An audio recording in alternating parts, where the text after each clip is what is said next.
ಶಿರ್ಸಿ ಮತ್ತಿಘಟ್ಟ ಹಾಗೂ ಕೆಳಗಿನಕೇರಿ ಸುತ್ತಮುತ್ತಲಿನ ಗ್ರಾಮಗಳಿಗೆ ಸೂಕ್ತ ರಸ್ತೆ ವ್ಯವಸ್ಥೆ ಕಲ್ಪಿಸುವಂತೆ ಆಗ್ರಹಿಸಿ ಕಾರವಾರ ಜಿಲ್ಲಾಧಿಕಾರಿ ಕಚೇರಿಯ ಮುಂಭಾಗ ಜಿಲ್ಲಾ ಬಿಜೆಪಿ ರೈತ ಮೋರ್ಚಾದ ಉಪಾಧ್ಯಕ್ಷ ಅನಂತಮೂರ್ತಿ ಹೆಗಡೆ ನೇತೃತ್ವದಲ್ಲಿ ಗ್ರಾಮಸ್ಥರು ಪ್ರತಿಭಟನೆ ನಡೆಸಿದರು. ನಮ್ಮ ಶಾಸಕರನ್ನ ಒಂದ್ಸರ್ತಿ ನಮ್ಮ ಊರಿಗೂ ಭೇಟಿ ಮಾಡ್ಸ್ರಿ ಯಾಕಂದ್ರೆ ಹೇಳಾಯ್ತು ನಾವು. ಆದ್ರೆ ಅವರು ನಿಮ್ಮ ಊರ್ಲಿಗೆ ಹಂಗ್ ಕರ್ಕ ಬರ್ಲಿಕ್ಕೆ ಆಗುದಿಲ್ಲ ಶಾಸಕರಿಗೆ. ಅವ್ರು ನೀವು ಹೇಳ್ದಲ್ಲೆಲ್ಲ ಕರ್ಕ ಬರ್ಲಿಕ್ಕೆ ಅವ್ರು ಶಾಸಕರವರು ಅಂತ ಧಮಕಿ ಮಾತೆಲ್ಲ ಆಡಿದ್ರು ನಮಗೆ.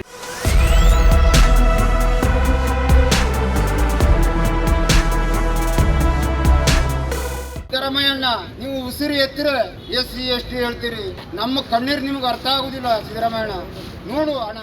ಶಿರ್ಸಿ ಅಂಕೋಲಾ ತಾಲೂಕಿನ ಗಡಿ ಪ್ರದೇಶವಾದ ಮತ್ತಿಘಟ್ಟ, ಕೆಳಗಿನಕೇರಿ ಸಮೀಪದ ಕುಗ್ರಾಮಗಳಿಗೆ ಸರಿಯಾದ ರಸ್ತೆ ವ್ಯವಸ್ಥೆ ಇಲ್ಲ. ಮಾಡನಮನೆ, ಉಂಬಳಕೇರಿ, ಗುಂಡಪ್ಪೆ, ನರಸೇಬೈಲ್ ಸೇರಿದಂತೆ ವಿವಿಧ ಹಳ್ಳಿಗಳಿಗೆ ಮಣ್ಣಿನ ರಸ್ತೆ ಮಾರ್ಗವೊಂದೇ ಸಂಪರ್ಕ ದಾರಿಯಾಗಿದೆ. ಮತ್ತಿಘಟ್ಟದಿಂದ ಕಿಮ್ಮಾಣಿ ಮೂಲಕ ಅಂಕೋಲಾ ತಾಲೂಕನ್ನ ಸಂಪರ್ಕಿಸುತ್ತದೆ. ಆದರೆ ಮಾರ್ಗದ ಸೇತುವೆಗಳು ಇರದ ಕಾರಣ ಮಳೆಗಾಲದಲ್ಲಿ ಸಂಪರ್ಕ ಸಾಧ್ಯವಿಲ್ಲ. ಹೀಗಾಗಿ ಭೀಮಣ್ಣ ನಾಯ್ಕರು ಸ್ಥಳಕ್ಕೆ ಭೇಟಿ ನೀಡಿ ಪರಿಶೀಲನೆ ನಡೆಸಬೇಕು ಎಂದು ಆಗ್ರಹಿಸಿದ್ರು. ಶಾಸಕರ ಸದಸ್ಯರಿಗೆ ನಾವು ಹೇಳಿದ್ವಿ, ನಮ್ಮ ಊರಿಗೂ ನಮ್ಮ ಉಂಬಳಕೇರಿ ಮಾಡಮನೆ ಮಜುರಿಯ ರೋಡನ್ನ ನರಸೇಬೈಲ್ ತುದಿಯವರಿಗೆ ಮಳೆಗಾಲದಲ್ಲಿ ನಮ್ಗೆ ರೋಡ್ ಇರುವುದಿಲ್ಲ. ಆಯ್ತು, ಬೇಸಿಗೆ ಕಾಲದಲ್ಲಿ 3 ತಿಂಗಳಲ್ಲಿ ನಾವೇ ಸ್ಥಳೀಯರೆಲ್ಲ ಸೇರಿ JCB ಅನ್ನು ತಂದು ನಮ್ಮ ಮನೆ ಖರ್ಚಿನಲ್ಲೇ ನಾವು ಸ್ವಲ್ಪ ದುಡ್ಡು ಉಳಿಸ್ಕೊಂಡು JCB ಖರ್ಚನ್ನು ಕೊಟ್ಟು ಸ್ವಲ್ಪ ರೋಡಿನ ಕೆಲಸ ಎಲ್ಲ ಮಾಡ್ಕೊಳ್ತೇವೆ. ಆಗ ರೋಡ್ ಸ್ವಲ್ಪ ಸುಧಾರಣೆ ಮಾಡ್ಕೊಳ್ತೇವೆ. ಈಗ ಸುಧಾರಣೆ ಇದೆ ರೋಡ್. ನಮ್ಮ ಶಾಸಕರನ್ನ ಒಂದ್ಸರ್ತಿ ನಮ್ಮ ಊರಿಗೂ ಭೇಟಿ ಮಾಡ್ಸ್ರಿ ಯಾಕಂದ್ರೆ ಹೇಳಾಯ್ತು ನಾವು. ಆದ್ರೆ ಅವರು ನಿಮ್ಮ ಊರ್ಲಿಗೆ ಹಂಗ್ ಕರ್ಕ ಬರ್ಲಿಕ್ಕೆ ಆಗುದಿಲ್ಲ ಶಾಸಕರಿಗೆ. ಅವ್ರು ನೀವು ಹೇಳ್ದಲ್ಲೆಲ್ಲ ಕರ್ಕ ಬರ್ಲಿಕ್ಕೆ ಅವ್ರು ಶಾಸಕರವರು ಅಂತ ಧಮಕಿ ಮಾತೆಲ್ಲ ಆಡಿದ್ರು ನಮ್ಗೆ. ನಾವು ಈಗ ಯಾರನ್ನು ಕೇಳಬೇಕು? ಹಾಗಾದ್ರೆ ನಮ್ಮ ಶಾಸಕರನ್ನ ನಾವು ಕೇಳುವುದು. ನಮ್ಮ ಸರ್ಕಾರ ಹೇಳ್ಕೊಂಡೆ ನಾವು ಹಿಂದೆಲ್ಲ ಭಾವಿಸಿದ್ವಿ ನಮಗೊಂದು ವ್ಯವಸ್ಥೆ ಮಾಡ್ಕೊಡ್ತಾರೆ, ನಾವು ರೋಡಿನ ವ್ಯವಸ್ಥೆ SC STಗಳು ನಾವು ನಮಗೆ ಸ್ವಲ್ಪ ಹೆಚ್ಚಿನ ಸಹಾಯವನ್ನು ಮಾಡಿ ರೋಡ್ಗಳನ್ನು ಮಾಡಿ ನಮ್ಮ ಕಷ್ಟಗಳನ್ನು ಪಾಲಿಸ್ತಾರೆ ಅನ್ನೋ ಹೇಳ್ಕೊಂಡು ನಾವು ತಿಳ್ಕೊಂಡಿದ್ವಿ. ಅವರು ತಿಳ್ಕೊಳ್ತಾ ಇಲ್ಲ. ಅದಕ್ಕೆ ನಾವು ಈಗ DC ಆಫೀಸ್ ಬಂದಿದ್ದೇವೆ, ನಮ್ಗದು ಮಾಡ್ಕೊಡ್ತೇವೆ ಹೇಳು ತನಕ ನಾವು ಇಲ್ಲೇ ಧರಣಿ ಕೊಡ್ತೇವೆ. ಕಳೆದ ಜುಲೈ ತಿಂಗಳ ಮಳೆಗಾಲದಲ್ಲಿ ಈ ರಸ್ತೆಯಲ್ಲಿ ಭೂಕುಸಿತವಾಗಿ ರಸ್ತೆ ಸಂಪರ್ಕವೇ ಕಡಿತವಾಗಿದೆ. ಈ ವೇಳೆ ಅನಾರೋಗ್ಯಕ್ಕೆ ಒಳಗಾದವರನ್ನ ಈ ಹಳ್ಳಿಯ ಜನತೆ ಕಂಬಳಿಯಲ್ಲಿ ಕಟ್ಟಿ 5 ಕಿಲೋಮೀಟರ್ ಹೊತ್ತು ತಂದಿದ್ದಾರೆ. ಮಳೆಗಾಲಕ್ಕೆ ಇನ್ನು 3 ತಿಂಗಳು ಮಾತ್ರ ಉಳಿದಿದೆ. ಈ ಹಿಂದೆ ರಸ್ತೆ ಬದಿಯ ಗುಡ್ಡ ಕುಸಿದಲ್ಲಿ ಊರವರೇ ಒಂದು ಜೀಪ್ ದಾಟಿಸಬಹುದಾದ ರಸ್ತೆಯನ್ನ ಮಾಡಿಕೊಂಡಿದ್ದಾರೆ. ಆದರೆ ಇಲ್ಲಿಯ ಭೌಗೋಳಿಕ ಸ್ಥಿತಿ ಈ ಮಳೆಗಾಲದಲ್ಲಿ ಮತ್ತೆ ಭೂಕುಸಿತವಾಗಿ ರಸ್ತೆ ಸಂಪರ್ಕ ಸಂಪೂರ್ಣ ಸ್ಥಗಿತಗೊಳ್ಳಲಿದೆ. ಇದರಿಂದ ವಯೋವೃದ್ಧರು ಹಾಗೂ ಶಾಲಾ ವಿದ್ಯಾರ್ಥಿಗಳಿಗೂ ತೊಂದರೆಯಾಗಲಿದೆ. ಹೀಗಾಗಿ ಜಿಲ್ಲಾಡಳಿತವು ಈ ಬಗ್ಗೆ ಗಮನ ಹರಿಸಬೇಕು ಎಂದು ಮನವಿ ಮೂಲಕ ತಿಳಿಸಿದ್ರು. ಈ ರಸ್ತೆ ಕುಸಿದೋಗಿದೆ ಅನ್ನೋ ಕಷ್ಟನ ಅನುಭವಿಸ್ತಾ ಇದ್ದೇವೆ. ಯಾವ ಶಾಸಕರು ಇಲ್ಲ, ಯಾರು ಇಲ್ಲ. ನಮ್ಮ ಗ್ರಾಮ ಪಂಚಾಯತ್ PDಯವರು ಬರ್ತಾರೆ, ರಿಬ್ಬನ್ ಕಟ್ತಾರೆ, ಹಂಗೆ ಹೋಗ್ತಾರೆ. ಶಾಸಕರಿಗೆ ಎಷ್ಟು ಸತಿ ಹೇಳಿದ್ರು ಶಾಸಕರು ಬರುವುದಿಲ್ಲ. ಊರಿನ ಹತ್ರ ಕೂಡ ಬಂದರೂ ಕೂಡ ಶಾಸಕರು ನಮ್ಗೆ ಬಂದು ಹೇಗಿದ್ದೀರಿ ಏನು ನೋಡುವುದಿಲ್ಲ. ಒಂದು ದೊಡ್ಡ ಮಳೆಗಾಲದಲ್ಲಿ ಒಂದು ಸಣ್ಣ ಘಟನೆ ನಡೀತು. ನಮ್ಮ ಮನೆ ಪಕ್ಕದಲ್ಲೇ ಅಚಾನಕವಾಗಿ ಆರಾಮಿಲ್ಲ ಆಗಿತ್ತು. ಯಾವುದೇ ಇದರಿಂದ ನಾವು ಎಲ್ಲ ಜನ ಸೇರಿ ಕಂಬಳಿ ಎಲ್ಲ ಕಟ್ಕೊಂಡು ಹೊತ್ಕೊಂಡು ಬಂದ್ವಿ. ಅರ್ಧಕ್ಕೆ ಪ್ರಾಣ ಬಿಟ್ಟರು ಅವರು. ಆ ಪರಿಸ್ಥಿತಿ ಇದೆ. ಏನೇ ಹೇಳಿದ್ರು ಕೂಡ ಯಾವ ಅಧಿಕಾರಿ ಕೂಡ ಬರಲ್ಲ, ಏನೋ ಯಾರು ಬರಲ್ಲ. ಹಾಗಾಗಿ ಇಲ್ಲ DC ಅವರು ಸ್ಥಳಕ್ಕೆ ಬರಲ್ಲಿವರೆಗೆ ಇಲ್ಲೇ ಧರಣಿ ಕೊಡ್ತೇವೆ. ನಮ್ಗೆ ಈ ಕೂಡಲೇ DC ಅವರು ಪಾರ್ಟಿಗೆ ಬಂದು ಏನೇಳಿ ಪರಿಹಾರ ನಮ್ಗೆ ಕೊಟ್ಟು ಹೊರತು ನಾವು ಇಲ್ಲೇ ಧರಣಿ ಕೊಡ್ತೇವೆ. ಸಿದ್ದರಾಮಯ್ಯಣ್ಣ, ನೀವು ಉಸಿರು ಎತ್ತಿರ SC ST ಹೇಳ್ತೀರಿ, ನಮ್ಮ ಕಣ್ಣೀರು ನಿಮ್ಗೆ ಅರ್ಥ ಆಗುದಿಲ್ಲ. ಸಿದ್ದರಾಮಯ್ಯಣ್ಣ ನೋಡು ಅಣ್ಣ. ದಾಮೋದರ್ ಸಿದ್ದಿ, ಗಣಪತಿ ಸಿದ್ದಿ, ಶಂಕರ್ ಸಿದ್ದಿ, ಗುರುನಾಥ್ ಹೆಗಡೆ, ನಾಗರಾಜ್ ಹೆಗಡೆ, ಗಣಪತಿ ಭಟ್, ವಿನಯ್ ಹೆಗಡೆ ಹಾಗೂ ಇತರರು ಇದ್ದರು. ಚಲನಚಿತ್ರ ನಟ ಪುನೀತ್ ರಾಜ್ಕುಮಾರ್ ಅವರ 50ನೇ ವರ್ಷದ ಹುಟ್ಟುಹಬ್ಬದ ಪ್ರಯುಕ್ತ ಕರ್ನಾಟಕ ರತ್ನ ಅಪ್ಪು ಅಭಿಮಾನಿಗಳ ಸೇವಾ ಸಮಿತಿ ಭಟ್ಕಳ ಇದರ ಆಶ್ರಯದಲ್ಲಿ ರಕ್ತದಾನ, ಅನ್ನದಾನ ಕಾರ್ಯಕ್ರಮ ಇಲ್ಲಿನ ಬಾಡಿಗೆ ಕಾರು ತಂಗುದಾಣ ಸ್ಥಳದಲ್ಲಿ ನೆರವೇರಿತು. Uttara Kannada blood centre and health services society Kumta ಇವರು ರಕ್ತದಾನ ಕಾರ್ಯಕ್ರಮಕ್ಕೆ ಸಹಯೋಗ ನೀಡಿದ್ರು. ನಂತರ ನಡೆದ ಅನ್ನದಾನ ಕಾರ್ಯಕ್ರಮದಲ್ಲಿ 100 ಜನರು ಪಾಲ್ಗೊಂಡಿದ್ರು. ಈ ಸಂದರ್ಭದಲ್ಲಿ ಮಾತನಾಡಿದ ಅಪ್ಪು ಅಭಿಮಾನಿಗಳ ಸಮಿತಿಯ ಪ್ರಮುಖ ತಿಮ್ಮಯ್ಯ ನಾಯ್ಕ್, ಅಪ್ಪು ಯಾವತ್ತೂ ನಮ್ಮ ಹೃದಯದಲ್ಲಿ ಶಾಶ್ವತವಾಗಿ ನೆಲೆಸಿರಬೇಕು ಎನ್ನುವ ಕಾರಣಕ್ಕೆ ಈ ಕಾರ್ಯಕ್ರಮವನ್ನು ಆಯೋಜಿಸಿದ್ದೇವೆ. ಅಪ್ಪುರವರು ದಾನ ಧರ್ಮ ಕಾರ್ಯಗಳಿಗೆ ಹೆಸರುವಾಸಿಯಾಗಿದ್ದು ಎಲ್ಲರಿಗೂ ಅವರು ಪ್ರೇರಣೆಯಾಗಿರಲಿ ಎನ್ನುವುದೇ ನಮ್ಮೆಲ್ಲರ ಆಶಯವಾಗಿದೆ ಎಂದರು. ನಮ್ಮ ಅಪ್ಪ ಅವರ ಹುಟ್ಟುಹಬ್ಬ ಆಚರಣೆಯನ್ನು ಮಾಡ್ತಾ ಇದ್ದೇವೆ. ಅವ್ರು ನಮ್ಮ ಹೃದಯದಲ್ಲಿ ಇರಬೇಕೋಸ್ಕರ ಎಲ್ಲರೂ ಮನಸ್ಸಲ್ಲಿ ಅವ್ರು ಇರಬೇಕೋಸ್ಕರ ಇವತ್ತು ನಾವು ಹುಟ್ಟುಹಬ್ಬ ಪ್ರತಿ ವರ್ಷ ಕಳೆದ 2 ವರ್ಷದಿಂದ ಆಚರಿಸ್ತಾ ಬರ್ತಾ ಇದ್ದೇವೆ. ವಿಶೇಷ ಇಷ್ಟೇ, ಇವತ್ತು ಹುಟ್ಟುಹಬ್ಬ ದಿನ ರಕ್ತದಾನ ಮತ್ತು ಅನ್ನದಾನ ಸೇವೆಗಳು ಮಾಡ್ತಾರೆ. ಯಾಕಂದ್ರೆ ಅವ್ರು ಹಲವಾರು ದಾನ ಧರ್ಮ ಮಾಡಿದ್ದು, ಅದಕ್ಕೋಸ್ಕರ ನಾವು ಅವ್ರ ಕೈಲಿ ಅವ್ರ ಹೆಸರಲ್ಲಿ ದಾನಿಗಳಿಂದ ಹಾಗೂ ಪುನೀತ್ ಅಭಿಮಾನಿಗಳಿಂದ ಅವರಿಂದೆಲ್ಲ ಸಂಗ್ರಹಣೆ ಮಾಡಿ ಇವತ್ತು ಅನ್ನದಾನವನ್ನು ಮಾಡ್ತಿದ್ದೇವೆ. ಮುಂದೆ ನಮ್ಮ ಇದು ಯಾಕೆ ಮಾಡ್ತಿದ್ದೇವೆ, ಮುಂದೆ ಯಾರು ಮಾಡಲಿ, ಜನರಿಗೆ ಪ್ರೇರಣೆ ಆಗಲಿ ಎಂಬುಗೋಸ್ಕರ ಇವತ್ತು ಕಾರ್ಯಕ್ರಮ ಮಾಡ್ತಾ ಇದ್ದೇವೆ. ಅಪ್ಪು ಅಭಿಮಾನಿಗಳ ಸಮಿತಿಯ ಗಣಪತಿ ನಾಯ್ಕ್, ಪ್ರಮೋದ್ ನಾಯ್ಕ್, ತಿಮ್ಮಪ್ಪ ನಾಯ್ಕ್, ಅಭಿಷೇಕ್ ನಾಯ್ಕ್, ಕೇಶವ್ ದೇವಾಡಿಗ, ರವೀಂದ್ರ ಮೊಗೇರ್ ಮೊದಲಾದವರು ಉಪಸ್ಥಿತರಿದ್ದರು. ಕಾರವಾರ ತಾಲೂಕಿನ ಅಮದಳ್ಳಿಯ ಶ್ರೀ ಮಹಾದೇವ ಹಾಗೂ ಪರಿವಾರ ದೇವರ ಪುನರ್ ಪ್ರತಿಷ್ಠೆ ಅಷ್ಟಬಂಧ ಕಾರ್ಯಕ್ರಮದ ಕೊನೆಯ ದಿನವಾದ ಸೋಮವಾರ ಸಹಸ್ರ ಸಂಖ್ಯೆಯಲ್ಲಿ ಭಕ್ತರು ಪಾಲ್ಗೊಂಡು ಪುನೀತರಾದರು. ಮಾರ್ಚ್ 15ರಿಂದ ಆರಂಭಗೊಂಡ ಪ್ರತಿಷ್ಠಾ ಮಹೋತ್ಸವ 3 ದಿನಗಳಿಂದ ವಿವಿಧ ಧಾರ್ಮಿಕ ಹಾಗೂ ವೈದಿಕ ಕಾರ್ಯಕ್ರಮಗಳೊಂದಿಗೆ ಕೊನೆಯ ದಿನದಂದು ಪೂರ್ಣಾಹುತಿ ಹವನದೊಂದಿಗೆ ಸಂಪನ್ನಗೊಂಡಿತು.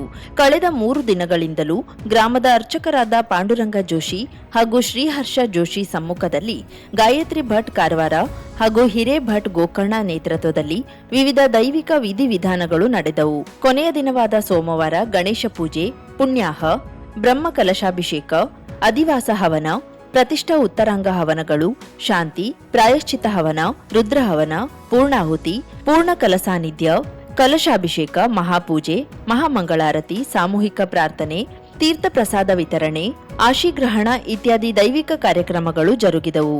ಶ್ರೀದೇವರಿಗೆ ಸೇವೆ ಸಲ್ಲಿಸಲು ಬಂದ ಭಕ್ತರ ಸರತಿ ಸಾಲು 500 ಮೀಟರ್ ದೂರದವರೆಗೂ ಸಾಗಿತ್ತು.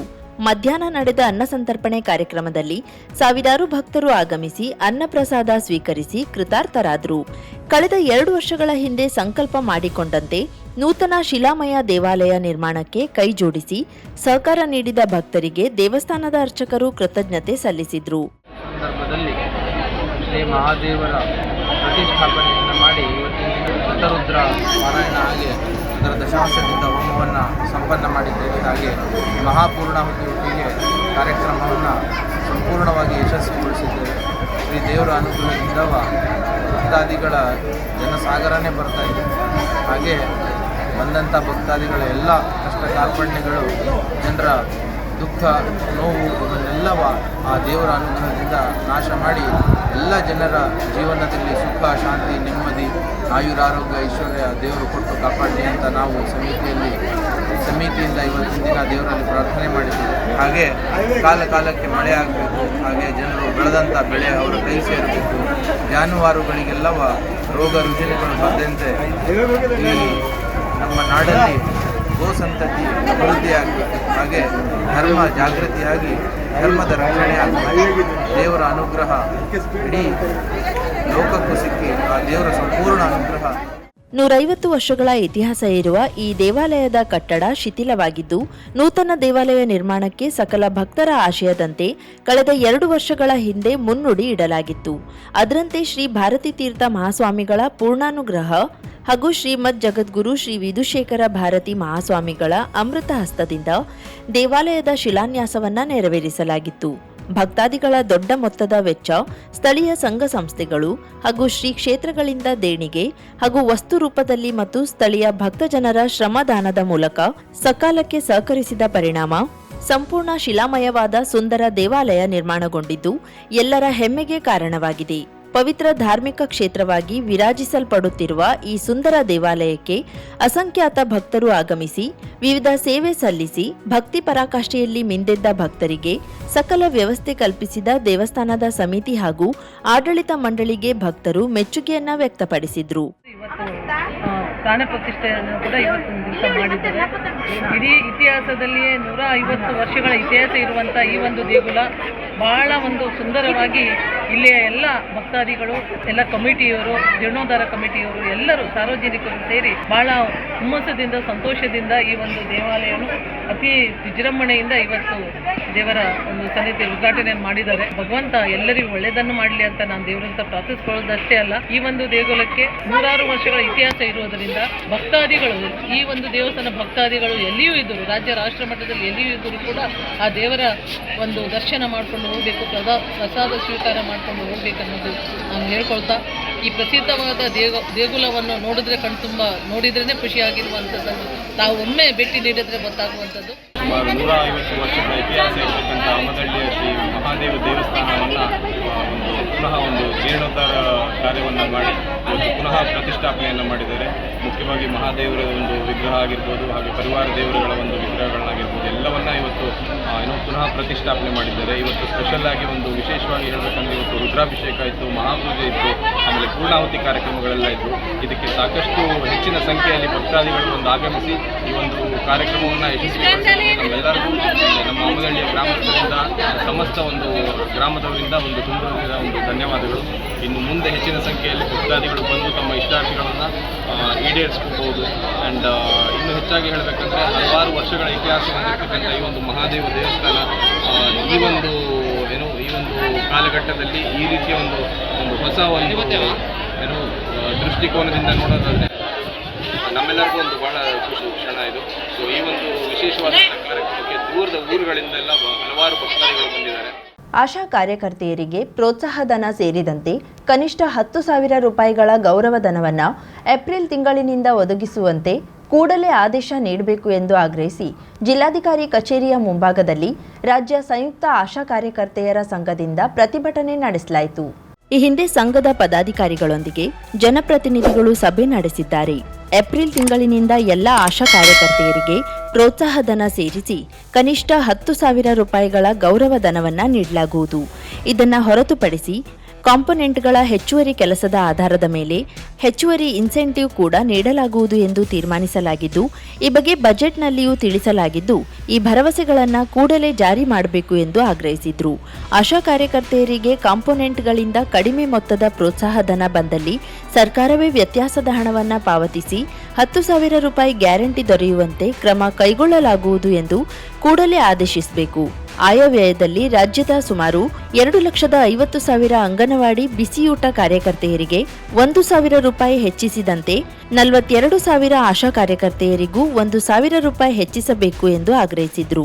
ಪದ್ಮಾ ಛಲವಾದಿ, ಕವಿತಾ ಗಾವಡ, ಅನ್ನಪೂರ್ಣ ನಾಯ್ಕ್, ಆಶಾ ಭಂಡಾರ್ಕರ್, ಸುಷ್ಮಾ ಮಡಿವಾಳ್, ನಾಗರತ್ನ ಚಿಗಳಿ ಹಾಗೂ ಇತರ ಆಶಾ ಕಾರ್ಯಕರ್ತೆಯರು ಇದ್ದರು.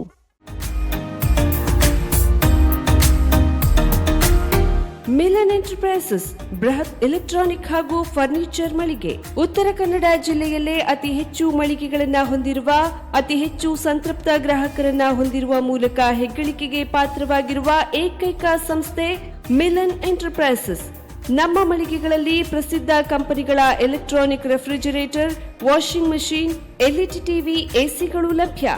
ಭಾರತದ ಕರಾವಳಿ ಹವಾಮಾನಕ್ಕೆ ಹೊಂದಿಕೊಳ್ಳುವ ನಂಬರ್ 1 ಬ್ರ್ಯಾಂಡ್ ಆದ ಗೋದ್ರೇಜ್ ಕಂಪನಿಯ ಕಪಾಟು, ಆಫೀಸ್ ಟೇಬಲ್, ಆಫೀಸ್ ಚೇರ್, ಬ್ಯಾಂಕ್ಗಳಿಗೆ ಹಾಗೂ ಚಿನ್ನದ ಅಂಗಡಿಗಳಿಗೆ ಬೇಕಾಗುವ ಸೇಫ್ ಲಾಕರ್ಗಳು ಅತಿ ಕಡಿಮೆ ಬೆಲೆಯಲ್ಲಿ ಲಭ್ಯವಿದೆ. Teak wood sofa set, wooden dining table ಹಾಗೂ ಗ್ರಾಹಕರಿಗೆ ಬೇಕಾಗುವ ಅಳತೆಯಲ್ಲಿ ನಿಮ್ಮ ಮನೆಗೆ ಹೊಂದಿಕೊಳ್ಳುವ ಹಾಗೆ ಫರ್ನಿಚರ್ ಗಳನ್ನ ಮಾಡಿಕೊಡಲಾಗುವುದು. ಕಸ್ಟಮೈಸ್ಡ್ ಕಿಚನ್, ವಾರ್ಡ್ರೋಬ್ ಗಳನ್ನ ಅತಿ ಹೆಚ್ಚು ವರ್ಷಗಳ ಕಾಲ ಬಾಳಿಕೆ ಬರುವ ಹಾಗೆ ವಾರಂಟಿಯೊಂದಿಗೆ ಮಾಡಿಕೊಡಲಾಗುವುದು.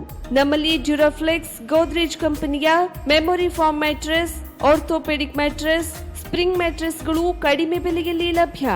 ವಿವಿಧ ಕಂಪನಿಗಳ ನವೀನ ಮಾದರಿಯ mixer, grinder, fan, cooker, tawa, flask, micro ಓವೆನ್ಗಳು ಲಭ್ಯವಿದೆ.